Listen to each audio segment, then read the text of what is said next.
Hello, ladies and gentlemen, and welcome to another episode. Disappointing, of somber Overwatch. episode of CA Overwatch. Obviously, the last week we said on the podcast that this was going to be a really big game for us, that we need to go out there and have a statement game, a statement win, and we did not. We lost 3-1 to the Florida Mayhem. So with that being said, let's just get right into it, talk about it, and then we're going to preview our game next week versus the Washington Justice, which, knock on wood, hopefully goes better than this game versus the Paris Eternal. So Chris, what are some of your initial thoughts about what we saw versus the Florida Mayhem? Well, I'd like to first say that I think we're going to have to do more than knock on wood. Yeah, I'm knocking a lot of wood. Like, I don't have enough wood on my desk to knock on. I don't have enough wood to knock on right now. So we'll see. Okay, well, let's start with the good stuff. Mecha base. Yeah. That, like, the control first point was good. Busan, Mecha base. Busan, yeah. Sorry, that's my bad. Yep, I knew it. It was a good time. It was something that was, I guess, promising in the sense because it looked like a comp was like kind of well built for a little bit for control. I mean, what we did have is we had good like stall potential. So essentially, we kept first point. Yeah. And we like lose something. Like we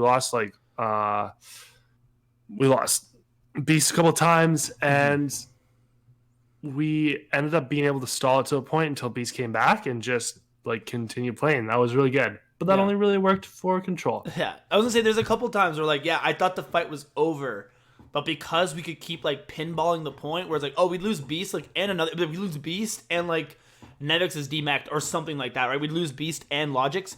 And then, like, we just continually, like, hop on point, hop off, hop on point, hop off. And then eventually, because our team's, like, so pick-centric, right? It's like, oh, Surefour found somebody. Or, like, Logix would come back and, like, get one of the healers. But I do remember you specifically when we won Control, which I was happy about. But I remember you being like, man, that was not clean, right? It was sort of like we like won one like by the skin of our teeth, like it was a really close, and then we got rolled, and then we like again like won only because Logix somehow was able to clutch and flank the Ana Brig and pick both before the fight started. Like it was, we won, but and it was not stunned and killed. It was not a convincing win. And obviously part of that is because for the second point where they rolled us with the Orisa comp, like it really was built around like getting point control. So once we lost first fight, like we won first fight for point 1, we won first fight for point 3. Once you lose first fight versus that Orisa comp and you allow them to set up, it's super hard to recontest. Like at that point, I would have liked to see us switch, and we just didn't. I think we did it eventually, but it was like too late. So I think that was one of the reasons why why we got rolled so badly on point 2, because we allowed them to get control. But I do agree, it was nice to see like a really kind of cool strategy. And to play to our strengths, I really like seeing Logix Tracer. Logix Tracer is pretty good. It's really good. It's pretty good. That was nice. Yeah. Okay. Well, for the rest of it, and then it became less nice. This is again. It's funny. It's so funny because I find it's so Toronto, where it's like we go from being the team that can't win control. We were like 0-4 in control, and we would win essentially every other map, to the team that now can only win control. Like, since when, you know what I mean? Now it's like, oh, we win control, but we lose the other 3 after that. And that's not how we were at the start of the year.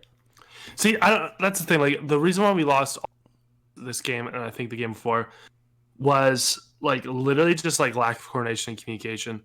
Like, communication once again broke down. Like, we had, like, Surefour, like, EMP, like, one person on Junkertown, and it wasn't even the map that he was trying to kill. You can't even, like to solo EMP the Zenyatta and not kill the Zenyatta, and then the Zenyatta just proceed to trance afterwards, is like the worst fucking allocation of resources. It's so bad, right? You can't win a fight when you're doing sense. That. The dude was off on his own in a room with Baptiste. Didn't get the Baptiste. Yeah. Well, and so then in his defense, it made a little bit of sense. Like, I understand because he had trance, right? So if you can like kill the Zen before he's able to trance, you should be able to just like win the fight, right? Like, that's such a big ultimate that you've now taken out, especially since it was either like EMP like 4 and then have the Zenyatta come out of this hiding place with trance, and then the EMP is essentially useless, or you EMP the Zenyatta, kill the Zenyatta, and win the fight via that. The problem was there was no follow-up. Like, he just EMP'd the Zen, and then nobody came to support him. But then he also went to go like shoot at the The Baptiste used lamp. That's why. Yeah. So it's if you're gonna EMP the Zen and the Baptiste is there to support him, like you need follow up. You know what I mean? Like we would have been able to win that had like Beast jumped in there and followed up with him, or had Logix's Tracer been within range that it could help follow. You know what I mean? Like it was just sort of like we solo EMP'd the Zenyatta and nobody was there to follow up, and it purely relied on Surefour winning that duel. Which I mean he does obviously without the lamp, but still like Kingdom Jin's a really good Zenyatta. Like that's not how you want to position that fight. Like you want more of a certainty if you're going to solo EMP the Zen that you're going to kill the Zen. Yeah, and that was just one of many examples. I mean, there's the and just things that went wrong against like pretty like a team in Florida that wasn't like I didn't even think like Florida specifically played like super duper well. Like I don't think they played well at all. What? I don't think they played well at all. I know it's like the game against Houston. Like okay, they played well. Like okay, maybe we can play like well, they played well. Like Florida, they didn't play well. They also ran a shitty comp. Like it was weird. It was like every other team that weekend ran dive. I think because every other team realized that dive was the superior comp, and then Toronto ran dive against an inferior comp, at least based upon what other teams are running, and then just still lost. Yeah. So I mean, that's the thing. That's why I said on Twitter, I don't think this is a terminal issue. Like I still think there's the team skill that's underlying there. I just like for some reason the communications broke down for the past 2 games. Yeah, and I put part of this on coaching because this is the issue where it's like this may be like, but my opinion is like Junkertown is not a good dive map, and like I kind of thought that was like the general consensus amongst most people was that Junkertown's like a really hard map to run dive on, especially when you're running it against like an Orisa, Sigma, May, Hanzo, Baptiste, right? Like it's like there's so many. That's such a difficult composition to dive into, let alone on a map like Junkertown.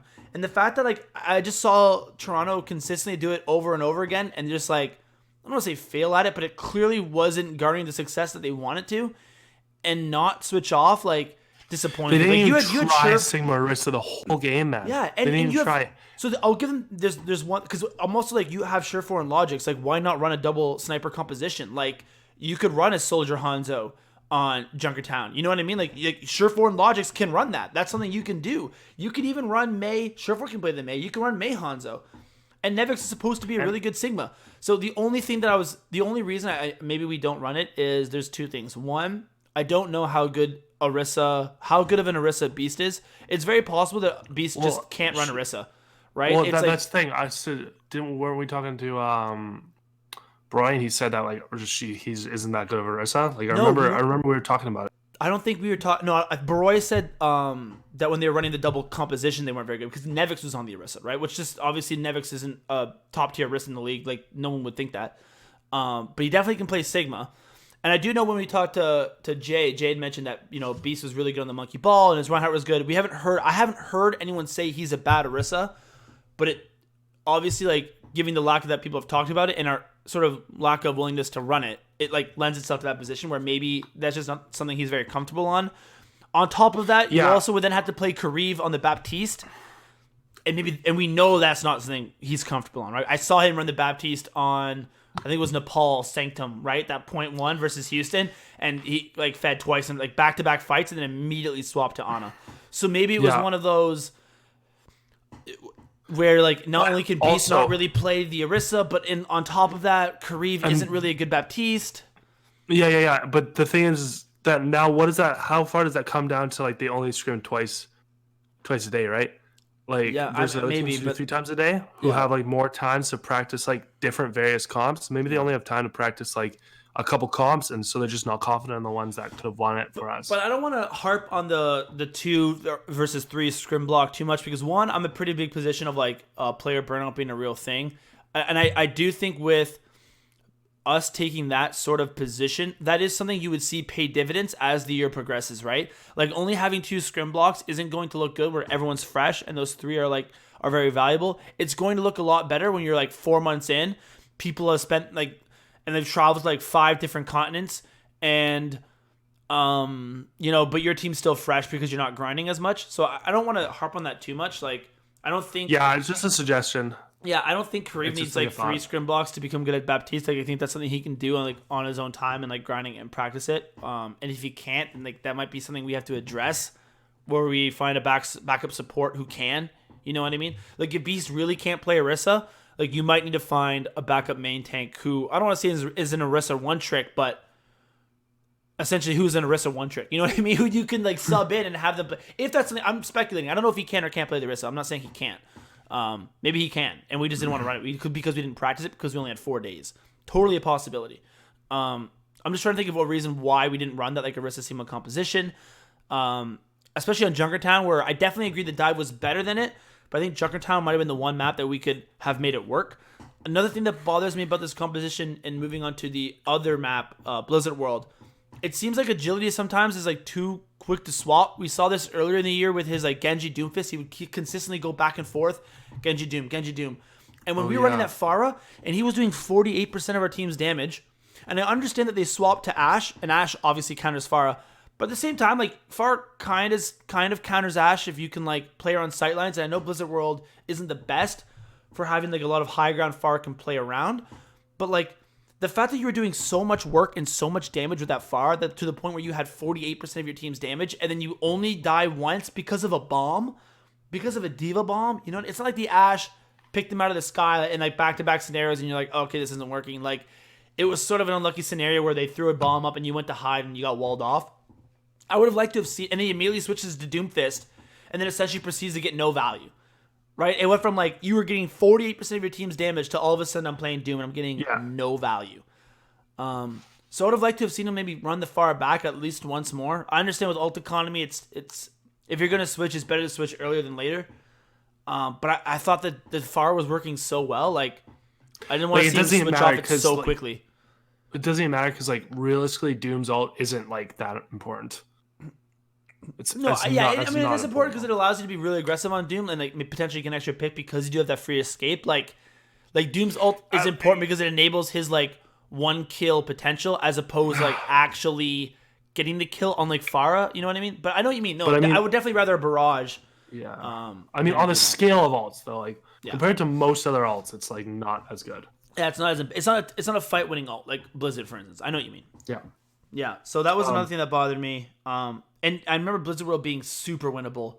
On defense, we totally could have full held them, and then Surefour gets like picked by a fucking icicle, right? Where it's just he just gets sniped by an eye, and then we had the ultimates to win that fight. We had like Transcendence, and then it would have been another win. We ended up like throwing that too, especially at Junkertown. Like that was just it was really like this was like a winnable game for us, and I wonder how much of it was just like kind of being boomed mentally. I know. It's definitely not good. But let's talk about the game coming up against Washington. How are we gonna win that? Yeah, so I don't know. It's. I think Washington's a bad team. Like I think that we could easily beat Washington. I think without hero pools, we could definitely beat Washington. Clearly, something has to change for this team. Like I don't know if this is a mental thing where certain people are boomed. I don't know if it's a compositional thing, but like, man, like this really doesn't suit us well, right? Sombra's banned. That's like Surefour's best hero. Monkey's banned. That's Beast's best hero. Lucio's banned. Obviously, that enables a lot of compositions that we are running, like the dive. Like it essentially nerfed Toronto Defiant, whereas I think everyone knows the meta is going to be Ryan Diva, May McCree, Brigana. Because like that's what teams are running before the hero ban, so I assume that's what they're gonna run now because you just replaced the Lucio with the Brig. Like Florida was already doing that. I will say like Lucio really enables Ryan comp, but people, I'm saying people were already running that Ryan comp even when Lucio before he was banned. Like Florida and Houston were already running the Brig Ana, so I agree it's not as good, but it's definitely viable. Especially now that Lucio's banned. It is viable, but I feel like Beast. Honestly, he's shown us right now that his Ryan's better than his Monkey. I don't know about that. I don't know if I agree with that. He fed so much on Monkey, man. He fed, but part of it was the composition that we were running into. I think part of that was just like the team coordination. Yeah, no, but like he's given me more reason to trust his Ryan so far. Yeah, we'll see. But the other problem is now you're running that composition into Washington. Like Washington is made for McCree May meta, right? So it's like if you could run dive against them and maybe catch them off guard and put a lot of pressure on Corey, like sure. But this was a team that Stratus gets to play the May. Corey gets to play the McCree. You know what I mean? Like, I mean, AimGod gets to play the Ana, but AimGod can play a bunch of different flex supports. But it's mostly their DPS. Their DPS lends itself really well to a Ryan May McCree meta. So it's sort of like worst case scenario. And our best comp was our dive, right? We never looked really good on the mirror matchup. And then now all of a sudden we don't have that ability to like play these really wacky comps because dive is no longer a thing. And you're just going to have to mirror them. Like, I don't know which other comp you can run. I don't know which other comp you can run. Okay, so what do you think the score is going to be? I don't know. At this point I got to say 3-1 Washington. Like at this point I have no choice. Not only do I not have faith in this team, but also I think it's actually a bad matchup for them, which is unfortunate. Like I think that this is actually not that bad of a team. I think we've gotten a little bit unlucky and a little bit mentally boomed. I think that this fits Washington style perfectly. But the one thing I want to say is we might be getting to that point now where we're going to have to see some changes. And I'm not talking about drastic changes like, I don't know, calling up somebody or getting another pickup, making a trade. Like, it's a little early for that. But I kind of want to see this. If we're going to run the May McCree mirror match, which I assume we are, because I don't think anything else is viable, I almost want to see Surefour on the May and Logix on the McCree. I think that's something we need to consider more. We saw it on Havana. Depending on the map selection, Logix might also be able to play Widow if that's available. I should have looked up what the maps are, but I don't know off the top of my head. Agilius no longer has the flexibility, I think, to play Genji or Doom because we won't be playing the Sombra. And with the May and the Brigitte, because I think Brigitte is going to be staple. Like, I don't think Genji Trace is going to be a thing, you know what I mean? With May and Brig in there. Monkey's not there, so you have no real dive other than Ball, and he gets hard countered by May, McCree, and Brig. So I think it's going to be a mirror comp. And I think that it's... Agilius has struggled on the May. I think that's no secret. He's definitely struggled on the May. He's had moments of brilliance, but overall he's been inconsistent. I think Surefour, at the very least, he won't have as much pop-off potential, but I think he will be a safer May, more cerebral May, a more consistent May. And then I think Logix can click heads, and you allow Logix to click heads, and you hope that works. I agree, man. I think that's how it's going to work. Well, I don't know if it's how it's going to work. I mean, we might just run Surefour agilities. Like, I think that's how it will work, to be honest. If you're... I'm watching that final fight right here where we have Transcendence and they have no ults and we just lose. It sucks. Surefour had bomb too. Fuck, it's so bad. It was so close. This was so winnable. With 14 seconds left, if we use the bomb to get a pick on the support line, and oh my god, dude, it's so unfortunate. And Yaki just hits an icicle. Agility still even gets a couple kills with his. Doesn't matter. I'm in the past. Yeah, no. So sorry, I got a little bit off topic there. Yeah, I think it's gonna be 3-1 Washington. I would like to see some changes in the sense that I would like to see us play Surefour, Logix, maybe. Even though we did run that on Junkertown, it looked poor. But the other two times we ran it on Havana and on Point 1 versus Florida, we looked really good. We won. So yeah. What about you? I think it's going to be 3-2 for Washington. You giving us two maps? Yeah. Why? You always gotta have faith in your team, right? Yeah, but what's your like? I want to hear your reasoning. Why do you think Toronto? Like, well, let's play devil's advocate here. How does Toronto win this game? Shut down Corey. So you think Nevix has to be really aggressive, put a lot of pressure on Corey, and I think Nevix has to be really aggressive, put a lot of pressure on Corey, and Logix has to dominate his game. Yeah, no, I agree. I think that I think shutting down Corey is going to be key. I think you've seen that once Corey shut down, the team isn't nearly as strong as a lot of people thought it might be. I think our tank line can be better. Like, I honestly think Beast can outperform Roar. I think our support line can be more consistent. AimGod, like, Kareev's aggressive, AimGod's aggressive, so maybe like a combination of putting a lot of pressure on Corey and punishing AimGod if he overextends. Yeah. This team needs a mental reset. Like, I really hope that they can just sit back and like. They're supposed to be really good on the mental front. Yeah, exactly. So I'm guessing they're doing that. And that's another thing. I saw people talk about, like, this team's like mentally boomed and they're already boomed and they're a mentally weak team and they crumble. And I'm like, man, if that's true, and I'm not saying it is, then changes need to be had. Because this isn't the team that relies on pure mechanical skill, right? The strength of this team was always like their communication skills and how like mentally tough they were, and not getting burnt out, not getting tilted. And if that's not even working for them, like, yeah, something has to change. And I'm not saying it is. Like, I'm not saying they're boomed. Yeah, because I'm not talking. We to don't players. know that. We really don't know that. No, we don't have an insider scoop. Like we don't. I'm not talking to the players exactly. But if that's the case, obviously something might have to happen. But yeah, so Florida game was disappointing. Thought it was winnable. Thought the Houston game was winnable. A bit of unluckiness. It's a new comp, right? Like trying to run dive on 4 days practice against a double shield. Like it happens. I want to see more concisiveness from this team. Like, if Agility's going to play the FAR, play the FAR. And if it's not working, switch. But, like, wait until it's not working to switch. And if you're going to switch, have a plan. Don't just be like, I'm playing Doomfist. You know what I mean? If like, there should be a plan A, there should be a plan B. And maybe that was a plan B. It just didn't work. Yeah, you're right. But on Junkertown, there was no plan B. Plan A didn't work. And they're like, fuck it. Okay. Spencer, shh. It's okay. It's okay. It's okay, Spencer. Just take a deep breath with me. Ooh. Chris, okay. I've been covering the Defiant for 2019 and 2020. Okay, I'm all out of deep breaths. I've taken so many deep breaths. I'm all out. Like, you know what I mean? It's been a tough 2 years. Guys, get ready for a special episode coming soon. Okay. Yeah. We got something else in the works right now. Something cooking on the back burner. Yeah. Well, it may come in the front burner soon if Toronto keeps on doing what they're doing. Yeah, knock on wood. Knock on wood. Knock on wood, please. Yeah. So yeah, I mean that's all for today. Yeah. Hope you guys enjoyed. Happy. Stay positive. Pray for us. Like us. Knock on wood. We're all knocking on wood, please, guys. If you have a desk nearby, please knock on it. Knock on it. If you're religious, say a prayer. We're gonna need it. This is a winnable game. It's winnable. I've lost faith a little bit, but it's winnable. With that being said, I'm good. Adios, amigos.